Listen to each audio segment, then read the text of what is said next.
How's it going? David Kelly here. I'm at the Holiday Inn on Bronte Road in Oakville. So I made it to Oakville. In fact, I'm almost at the border of Oakville and Burlington.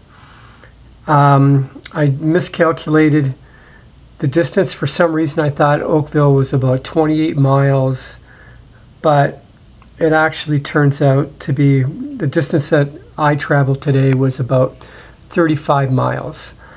And I ran about 25 miles of that.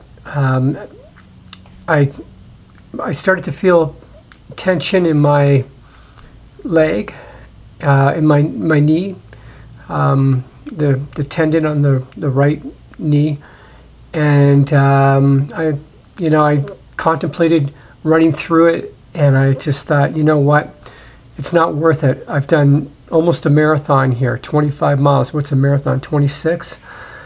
Let it go. The priority here is to make the destination, and so it was a smart move. I walked at a really good pace and made very good progress. And so now I'm in this beautiful hotel. This is, way above what I was planning on. I just wanted a cheap motel, a roof over my head, and to some place where I could rest the night. But this is way over the top for me. But I was finished. I could have carried on into Burlington for another 12, 15 kilometers, and there is a motel out there that far. But I was done. So I think I made very good progress. I'm more than 1/3 of the way to Niagara-on-the-Lake, so I'm pretty pleased with myself. Yeah, I did have a little bit of an adventure earlier on this afternoon when I was in the older part of Oakville on Lake Shore, where all the beautiful mansions are. I got caught in a rainstorm, got soaking wet, and it was a brutal storm. I mean, we're lightning, thunder, high winds, powerful rains, and my experience, I know these rainstorms don't last, but when they're there and you're in the middle of it and you've got no place, I mean, I could have ran up to one of the mansions and taken shelter in their front porch, but they would have called the police on me. There's no way I would have got away with that. So I just, got dumped on big time.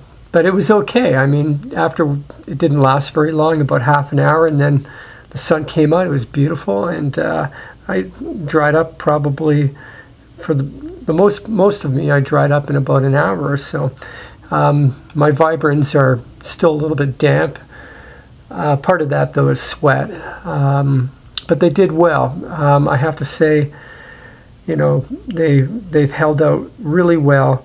My feet are sore, but they would have been sore even if I wore the nicest runners out there. I still would have experienced soreness on the feet going this kind of distance. My legs are absolutely ripped right now because I'm not like I don't know if you follow the fruitarian Michael Arnstein, who runs 100 miles and then climbs up Mount Washington the next day.